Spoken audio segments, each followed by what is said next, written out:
Good afternoon, ladies and gentlemen. Good evening, ladies and gentlemen. It is January 7, year 2021. I am Professor Hamamoto, and I am so excited to be with you here today to share with you some of the insights and gleanings that I've managed to put together for you over the past 24 hours. And just to bring you up to date, for those of you who are new to the channel, and if you are, please subscribe. If you aren't new to the channel, please subscribe. Some of you might have forgotten, because I want to build up the numbers large enough so that I have an audience that I can take somewhere else, because there will come a time when I will deplatform YouTube, and I will deplatform Twitter, and I will deplatform all the other so-called social media, which I'll be talking about today, right? What connects the ritual killings in Washington, D.C., which seem to happen on a regular basis? I'm not referring only to the recent tragedy, and I'm not going to exploit it today, that occurred yesterday, but there are any number of cases. There's something about the Foggy Bottom area, or that space there, that I think follows geomantic principles or sacred geometry, however you want to conceptualize it. It's no accident that the capital of the United States of America was laid out the way it was and was positioned in certain ways. And for that, you can go to an earlier cast here. It's called Hoodoo in the White House. And that's where I talk specifically about the Obama administration, because he plays a role in this. As you might recall, that his mother-in-law, that is the mother of Michelle Obama, her name is Robinson, I think it's Marion Robinson, is an adherent of Ifa. And I made the connection between Antifa, which is supposedly anti-fascist, but it has a dual meaning in that it is anti-Ifa, which is a Yoruba, quote-unquote, pagan religion, and that has no negative connotation to it. That's just what anthropologists or sociologists of religion refer to it, at least until recently, I guess. So check out Hoodoo in the White House, because, well, let me explain here. Also, check out the talk I gave on the ellipse, and this is where I get into the sacred geometry, and I establish through articles that I've read that the speech where President Trump and Commander-in-Chief Donald Trump convened millions of people, as it turns out. I don't know what the final numbers are, but just lots of people, all that energy coming in to Washington, D.C., live energy, right? Not YouTube energy, live human, real-time in space energy. That the ellipse itself has origins in military fortifications, and in addition to having this overlay or underlay, however you want to look at it, with the occultic geometry, right? So take a look at that, and also take a look at the conversation that we had yesterday, the chat, and I was very gratified that there were so many intelligent and perceptive comments that were coming down across the transom to me, and the comments in the sections below is just amazing. And maybe I'll revisit some of the comments later, but right now I'd like to go right into today's talk to tie ritual sacrifice, human sacrifice, ritual killing with social media. People such as Peter Thiel, right? You'll be astounded at the connection. So bear with me as I go into some anthropological standard information. You might already know this, but for those of you who don't, let me just state that ritual killing and ritual sacrifice is a staple of anthropological study, and to a lesser extent, its sister discipline, sociology, but anthropologists in specific have been fascinated by it. One of the founders of Marcel Mauss of French anthropology has written extensively about it. And kind of nudging next to that, I think it was his student, his direct student, or very much influenced, Claude Lévi-Strauss, wrote not specifically about ritual as such, but he wrote an entire book that was revolutionary, and it crossed boundaries outside of anthropology. It's called Totem and Taboo. And it had a huge impact on literary studies and criticism and just the way we think about society, right? From this anthropological field work study. That means they go out into the field, they dig around, sometimes literally, they talk to people, they interview them, they try to figure out their mores, their values, their habits. Some anthropologists get deep into the linguistic traditions and religion, of course, and warrior, social structure, warrior, peasant, on and on and on. It's no accident that anthropology is called the queen or the king of the social sciences. And I've always respected and admired them up to a point, because as we will see, anthropology, like every other human discipline, every other study in the humanities and the sciences, is loaded with value, and it is highly politicized. Science as well, all right? And if you've been listening to John O'Loughlin's readings, you find out how the great sociologists, the founding fathers of American sociology, for example, were staunch advocates and proponents of eugenics. These are the founding fathers of the ASA, the American Sociological Association, and they had their counterparts in anthropology. So with that caveat, let me continue. You get the idea. Now, several years ago, in the olden days when travel wasn't so difficult, I used to go almost every Christmas holiday to Mexico City. And one holiday, I went further. I went down to, the southernmost state there, just to kind of get outside of the huge city. And Mexico City, or the DF, as the insiders call it, I'll call it Mexico City, but the trendies call it DF, as for Distrito Federal, right?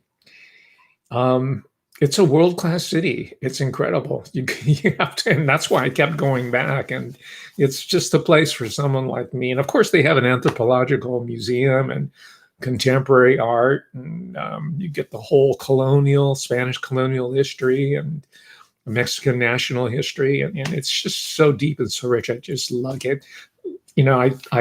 I was even contemplating about living there, moving there. I'm not so sure now, but it might be better in DF, or the Mexico City, than the U.S. I don't know. I'm going to try to stick it out as long as I can here before I flee. So anyway, I used to go there all the time, and for years and years, long before I got started visiting, and in years after, I think it's still under not construction, but disinterring, I guess. But there was an archaeological dig there. It was called the Templo Mayor, right? And they were already, when I was down there, they were already digging up skeletal remains. By the way, there's a division, which I learned in researching this, of anthropology called osteo, like an osteopathy, anthropology. So they dig bones, and they use osteopathic science in order to decode ancient and more recent cultures. And by the way, a part of my agenda as Secretary of Education is to involve all school-age kids from kindergarten to high school into literally digging through the American past, the prehistory of American society, even before the mass migration of human populations in North American continent. And it's going to throw the whole narrative about race and genocide. It's going to force us to completely rethink it, because some of you may already know this, but again, anthropological literature is showing us that the tribes, long before the European colonial people, or the Norsemen supposedly came further than that. And some people claim that there were visitors from Africa. Some people say there were visitors from China before the immigration flow as we know it started. But be that as it may, the native tribes were constantly at war against each other.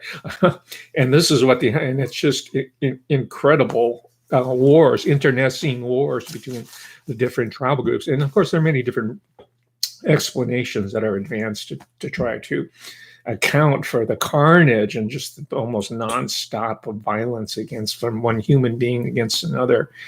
The most logical, reasonable, and most substantiated explanation in a nutshell for me is that population pressure and versus resources, and they didn't know how to manage it and control it or organize it as efficiently perhaps as today. So we still see the same rhetoric, of course, scarcity, population pressures. But anyway, I'm digressing there. So I used to go, saw these digs and I saw these skulls, and like anybody else, I'm fascinated by, cannibalism and human sacrifice. And we've all seen, you might have seen the movie, what is it? The one with Mel Gibson, Apocalypto, it's called, or something. I can't remember the exact. It's a really good film. So we're interested. I'm interested. A lot of you are pre-Columbian, pre-Columbus contact of the so-called New World. So we're interested in Aztecs, and you might have gone to a Chicano or Mexican American restaurant, and you see, a cheesy painting of an Aztec warrior with an Aztec princess draped over his arm. It's into the popular culture all the way up and down.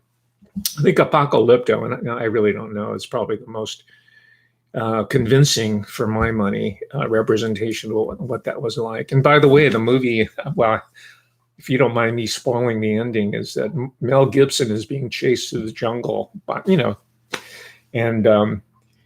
and all of a sudden he realizes they're not following anymore, because he looks in front of him and there's a giant ship coming from España, I guess. And they've never seen a sailboat. Like, it was like seeing a UFO. And end of movie. Just like what's going to happen to us when they project the hologram up there and a giant UFO comes to visit us, our space brother. I'm just kidding here. I'm having some fun. So any number of theses and hypotheses, including, I'm reading a headline here. Did human sacrifice help people form complex societies? Most anthropologists would agree with that. Here's an anthropology student. She wrote a master's thesis, a really good one. She's probably in a doctoral program. This is from University of Connecticut Library, very recent, 2017. And her thesis is stated in the title, Public Ritual Sacrifice as Controlling Mechanism for the Aztec. And you're way ahead of me here. You probably figured out where I'm going with this. Can we substitute Aztec for American? Public ritual sacrifice as controlling mechanism for American, or choose your nationality? I have people watching this channel who are in Ireland, Germany, Taiwan, all over. So substitute your nationality for that, because you know what?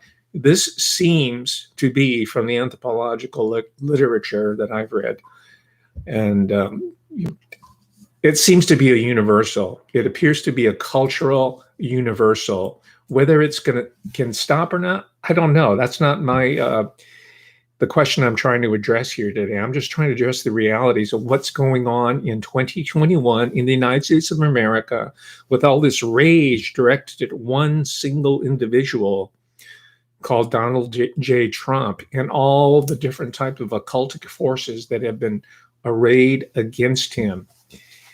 And to put it, to summarize it very quickly, and I'm going to have to think about this more and write about it and discover what I think through writing, because that's what I use writing for, as a process of discovery, not just reportage, discovery.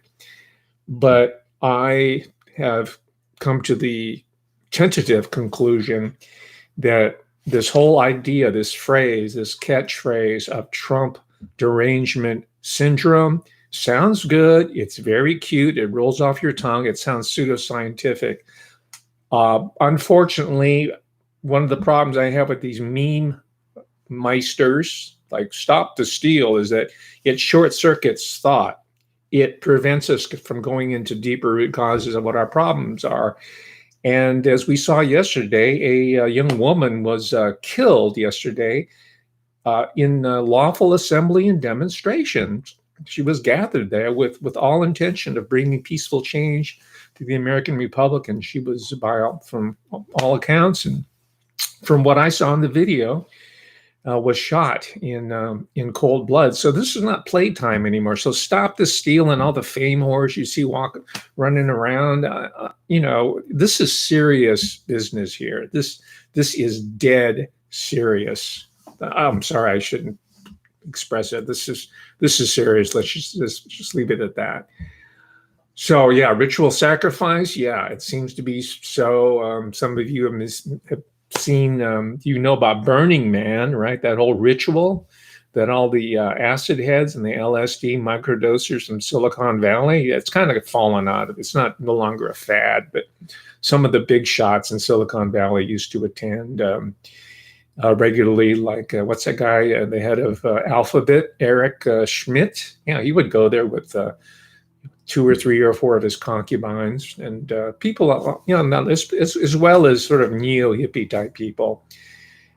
There's material posted on YouTube, so I won't belabor the point. But that's Burning Man, but that itself is based upon an ancient, I guess it goes back to Celtic times, British Isles, later became British Isles, Celtic ritual of sacrificing a certain male figure ritually as part of a fertility cult. Okay, you can delve into that on your own. But anyway, it's shot through the whole popular culture to the point where we almost don't recognize it anymore. And that's my function here, is to try to help you and the larger public, because I want you to share this video. It's very important, especially the preceding two ones also. I mean, the preceding 2 presentations. Because it's going to help us, I believe, salvage the American Republic and restore it through this deep knowledge, instead of relying on memes like Trump derangement syndrome or Stop the Steal or name calling. It's the Chi-Coms, it's the libtards. I mean, it's serious business. People are dying now, and we don't want that. We don't want the violence to spiral out of control. It could very easily do so. So we have to keep our wits about us and look to history and the social sciences and the spirit world. They're very important in this revival process in order to avert disaster. I mean, that's why we study it in the first place. They're not ends in themselves. They're really about helping humanity learn and press forward, evolve, if you will. So, moving on to the present day, or the modern period. And by modern, I'm talking about the founding of the American Republic. And most of you know, and I'll go through it very quickly, about the Masonic history of the Capitol. I went through it very, very briefly in a previous talk, talking about the architecture of Washington, D.C., and I gave you some references of books and whatnot. And just go on your Wikipedia and you'll find out on September 18th, 1793, that the Grand Master of Maryland, Joseph Clark, in the Masonic ritual, laid the cornerstone of the United States Capitol. Correct? Yeah, it's in our history. I'm just reminding you. And then if you go into the rotunda itself, and by the way, the rotunda, as you might imagine, is an embodiment, is a physical embodiment of all these Pythagorean mysticism and occultic sacred geometry and mathematics. And it's a realization of that. It's not just a building that looks old and interesting with weird drawings. But if you go into and I haven't been there in a long time. When I go back to the Capitol, I'm going to spend a lot of time looking at all the different architecture through a different framework, because I have grown and evolved over the past years. Hopefully I have. and I'll be looking at different aspects of our civic culture, our material culture, such as the buildings, the architecture in DC. And there's a whole chapter in this one book. It's called Symbolism in the Rotunda, 16 pages worth, and it goes through the whole history there. So I'm not telling you anything revolutionary, conspiratorial, or it's probably redundant to a lot of you, and I apologize if you know more about this than I do. You might very well. What's interesting, I should remind you, is that at the upper end, if you look straight up to the rotunda, it's kind of like the Sistine Chapel in a way, right? And I've been there, the Sistine Chapel, which is quite a marvel in itself, right? But anyway, at the very top, there's I guess it's a fresco. And the title of the fresco, it's called The Apotheosis of Washington. The Apotheosis of Washington, as in George Washington. Now, they were deists, and they wanted to have a secular government that was infused with spiritual and Christian even values. Thomas Jefferson, I recently got a copy of the Jefferson Bible where he just talks about Jesus specifically. But even then, they didn't want to say, Washington ascends to heaven. So he calls it the apotheosis. That's more Greek, I guess, but it's a very similar idea, is that he becomes as a god, right? Or God-like, let's say, not as a god, but God-like, because, who wanted to be a god, right? And didn't quite make it. His name's Lucifer. Okay, so that's our national capital, TOL. Now, you go nearby, and this is a discovery of mine today, and a connection that I'm making. That's why this is the satisfaction I derive from this type of work. The Dumbarton Oaks Conference, I came across the reference to this in researching the occult and the rituals of the Mesoamerican past, Middle America, like I mentioned, the Aztecs and the Maya, those groups as well. That's called Mesoamerica, that part of North America, right? And so this, I found out that Dumbarton Oaks has it was founded by a very wealthy diplomat, I guess you can call him, who goes back to World War I, By World War II, he was a consultant to people like Secretary of State Cordell Hull, very important place person. And of course, through his diplomatic doings, he enriched himself. That seems to be a pattern, right? It's nothing new that we're seeing today. That doesn't mean it's right. I'm just saying that seems to, that's one of the prerequisites of your public service. You get to reap some contacts and business deals in the process. So he became very wealthy and created this estate called I think it's pronounced Dumbarton. I looked it up. In Scotland, it's Dumbarton, but in American English, it's Dumbarton, I believe. And so he founded this estate, which is nearby DC area. And it rang a bell with me because I associated with Dumbarton Oaks with the founding of the United Nations Charter. And indeed, I found this article talking about the 75th anniversary of the lecture here. And they have and I discovered that they still have a publishing wing here. They have a whole library going back, I think, to the 1940s at least, of original publications and monographs. And guess what one of their research specialties is for the Dumbarton Oaks Conversations and Research Group? It's Mesoamerican history. So they're very, very well acquainted with the topic with which I introduced our investigation today, ritual sacrifice, right? And indeed, here's one of the books. It's called, published by the Dumbarton Oaks Pre-Columbian Symposia and Colloquia. And the title by Elizabeth Hill Boone is Ritual Human Sacrifice in Mesoamerica.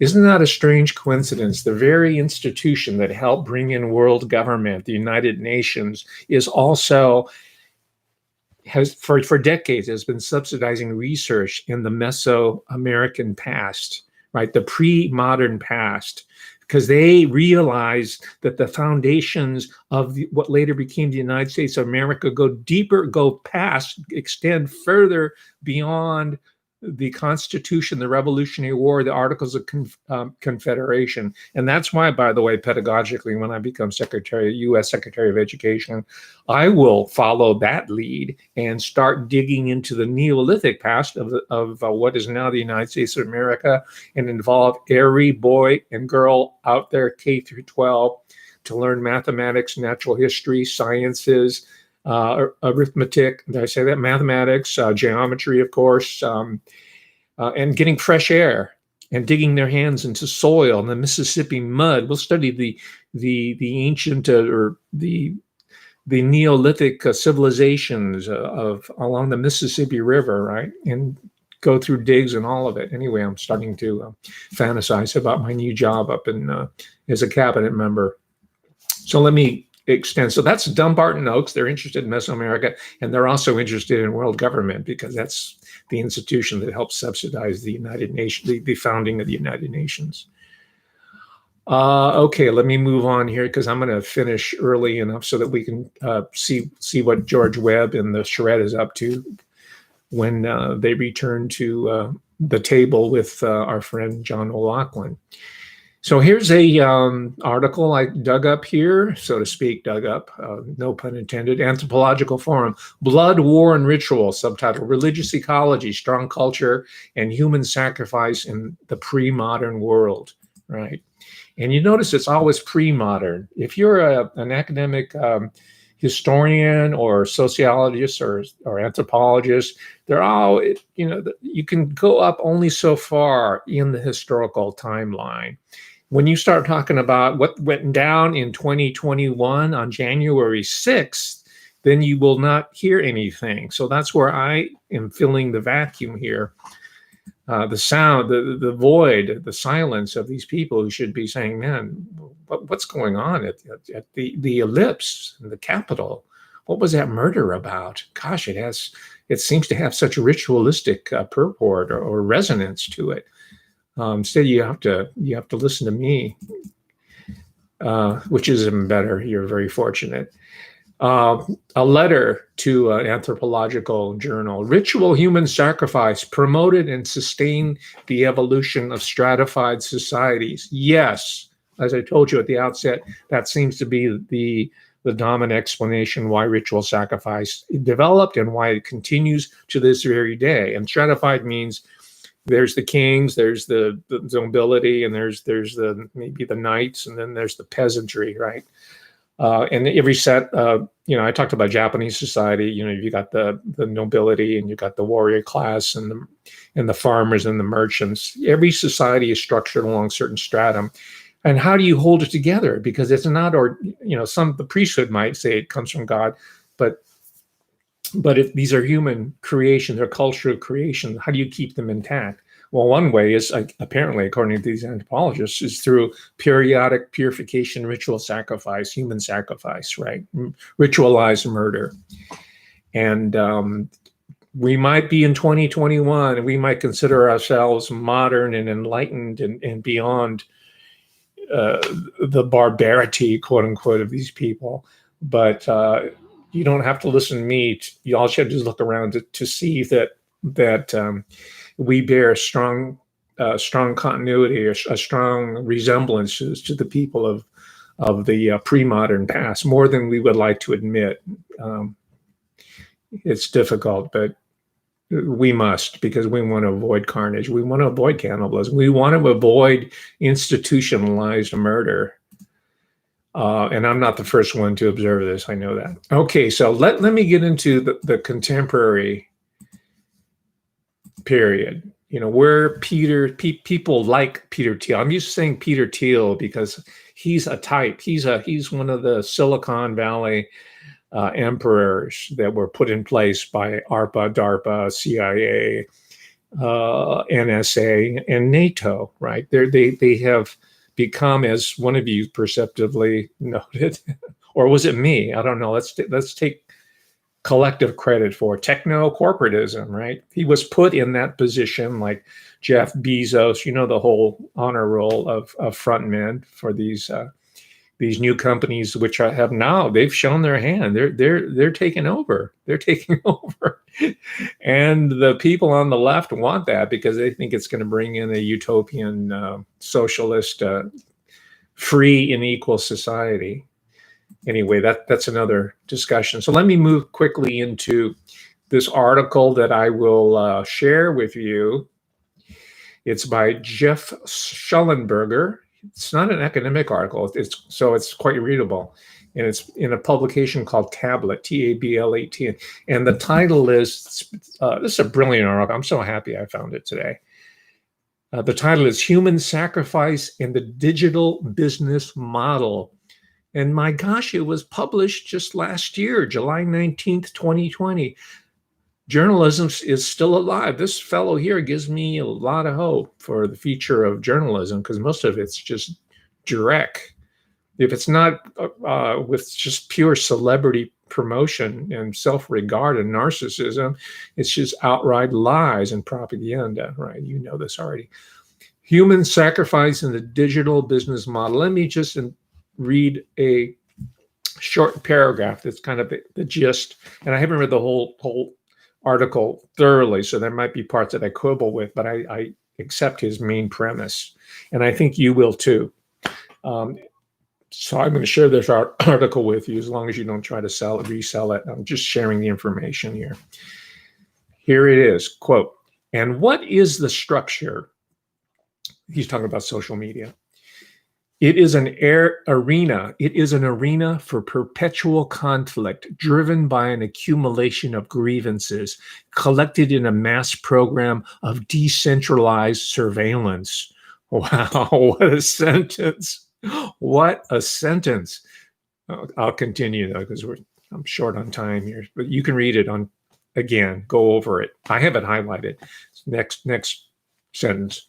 We are incentivized by the coded logic of the social media platforms where public engagement now takes place to find reasons to hate each other. The algorithms that encourage and reward particular behaviors on Twitter and Facebook play on our deepest human instincts and desires to create spectacles of symbolic violence and sacrifice. So there you go, ladies and gentlemen. In just 3 concise sentences, this writer here is summing up what social media is to us and how it has fulfilled fills the function of these Aztec ritual priests with the obsidian knives who carve out the beating heart of their subjects and hold them to the sun god. Right, I've been to those pyramids, by the way, down in Tenochtitlan, right? I've walked this really hard walk, and there's no handrails. If you fall down, you're in trouble. But pretty incredible. But yeah, he's stating what I have been leading up to, that we are living in this anthropological present in which the technologies of so-called social media are now the new obsidian knives, if you will, or the dark glass, the dark mirror of the new ritualistic murderers of Silicon Valley and elsewhere. I'm just using Silicon Valley as a shorthand for other geographic locations. They're dispersed all over the place.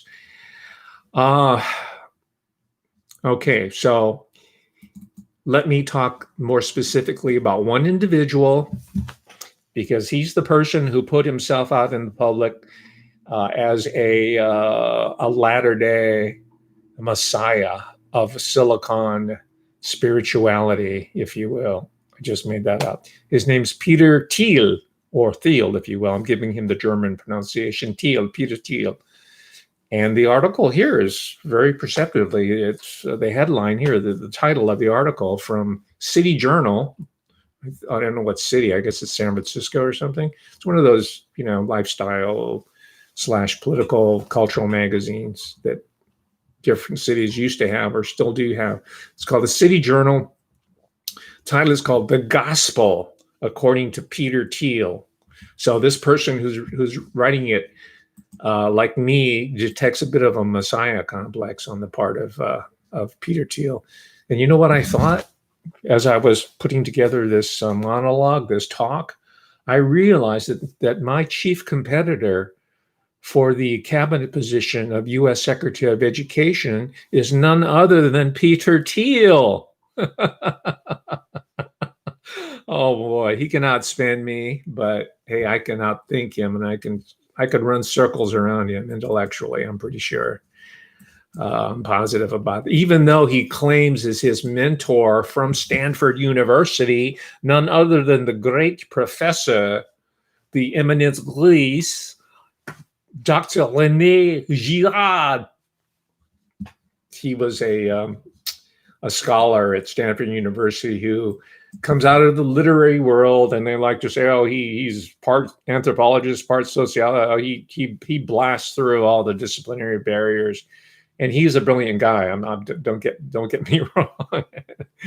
And I could not hold a candle to him so far as classical erudition is concerned, and I'm sure he can read Greek, Latin, and whatever is along the lines of the dead languages. I'm sure he's an expert at it in modern literature and language itself. But the point is that Peter Thiel adopted René Girard as his mentor, as the catalyst for the empire that Saint Thiel wants to put in place. Right, bring that on earth, probably on heavy occultic principles, I'm sure. So, what is René Girard's claim to fame? Well, guess what? He's supposedly the theorist of mimesis, or imitation or copying narrative. This actually is a guy named Eric Auerbach who wrote the pioneering book on that. But I'm not going to get into these arcane arguments. What interests me about René Girard, and I'm exaggerating the name because in academia we love people from continental Europe and Britain. Anybody with a non-American accent is like, "Oh, you're brilliant. We need you on the faculty." And so schlubs like me, have a hard time with it because we're a dime a dozen. And I come from dirt anyway, and René Girard does not. Right? He probably comes from a whole family of rabbinical scholars, or people going back to the Middle Ages, in Paris. Anyway, guess what his area of expertise outside of mimesis is, Professor René Girard? Sacrifice. Yes, sacrifice. Anthropological, human sacrifice. That's René Girard. So if you take the Dumbarton Oaks, United Nations, and their interest in Mesoamerica and human sacrifice, and you connect that with what St. Peter Thiel is trying to put in place on Earth, with his influence, René Girard, and his whole obsession with death, necrosis, decadence. There's a guy named Georges Bataille, who's very similar to that. He was not in academia, but he studied in the university. I think he was a librarian at the University of Paris. So he was very much, I'm talking about Bataille, connected with all these avant-garde intellectual currents going through in the post-war period, after the fall of Paris in 40s and 50s, Jean-Paul Sartre, existentialism, Simone de Beauvoir, and all those crazy movies, the New Wave, François Truffaut, you name it, right? Sorry, I used to know more about the history of the so-called New Wave, Nouvelle Vague, but I just put it out of my mind. I'm more interested in 1930s pre-code comedies starring Joan Crawford. That's much more interesting to me in my world. But by the way, the new wave people, so-called the Nouvelle Vague, Truffaut, those guys are all film critics, right? They would agree with me. They like those 1930s, especially film noir, right? American movies, in a time when it was very uncool to like anything American, right? Okay, so we see here the connection right there, Peter Thiel, and it brings us right back full circle to what has been taking place in our nation and what we saw unfold yesterday that resulted in the tragedy of a human being, a fellow human being. And I don't want to speak more on that. I don't want to exploit her memory or the situation, but I just want to provide a little bit of context for this new phase that we're entering into, this new epoch, right? And it is of cosmological as well as sociological and historical significance. I didn't invent it. It's called the Great Conjunction. Saturn, Jupiter, some of you know more about it than I do. But the ancients knew about it. They had the wisdom. And certain groups within our contemporary society have that information as well. But it is occulted, it is hidden, and it is definitely not adequately being taught in K through 12 and through the university. And as U.S. Secretary of Education, I will bring that into the curriculum so that we can be able to understand the past, the living past, and the present, and move humanity into a more harmonious, productive future.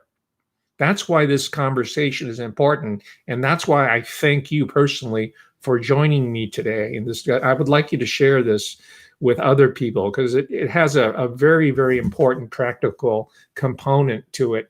And that is the survival of the American Republic and the survival of the human species. Because you know as well as I do that there's these people of the Silicon Valley national, well, I'm not going to say their name because I might, be assassinated.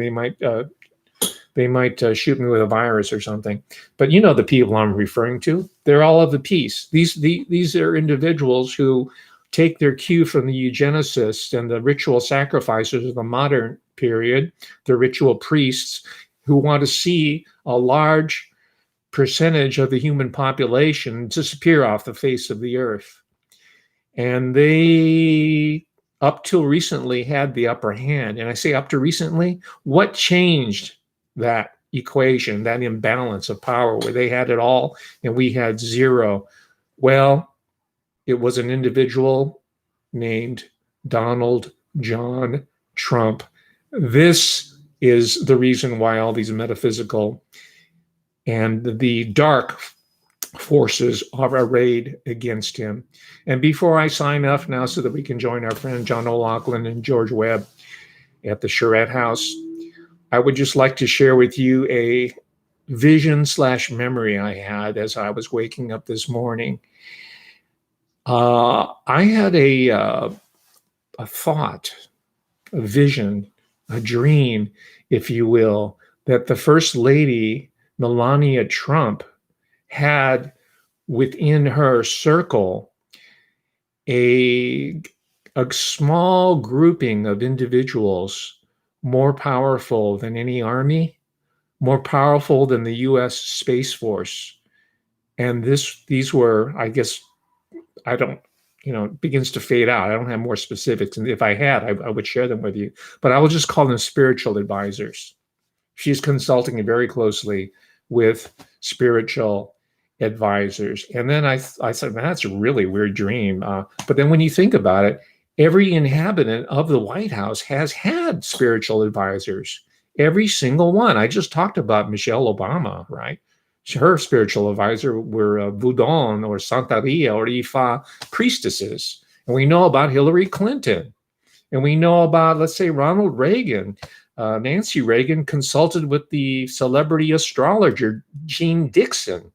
And she scheduled Ronnie's meetings and pivotal gatherings and get-togethers in consultation with Jean Dixon. This is all part of the historical, and it goes on and on and on. So this is not unusual. but it's not being reported. I'm giving it to you. I don't have any empirical evidence. This is just what I'm feeling and I'm sensing and gathering from a really important early sign of what the First Lady Melania Trump really represents to the United States of America and to the world, probably even more so than President Trump in a certain way. And that's her refusal to set foot into the White House after her husband, Donald J. Trump, was elected president until it was fully exorcised. Only then did she take up residence in the White House. So that all stuck in my mind, and I'm seeing now, as we're reaching the end game, I'm feeling very strong contributions on her part that probably justifiably and strategically are not being acknowledged by anyone, including the President of the United States. So I'm throwing this out. I want you to put your concentration. I want you to look back into the press files and read about the exorcism and read about the Obama family and Marion Robinson, and follow this up, because the Capitol building and its architecture, its geometry, its history is just loaded with this anthropological information that I presented you in an all too brief extemporaneous monologue. Thank you very much, ladies and gentlemen. Let's find out what's happening with George Webb and the crew at the Charrette.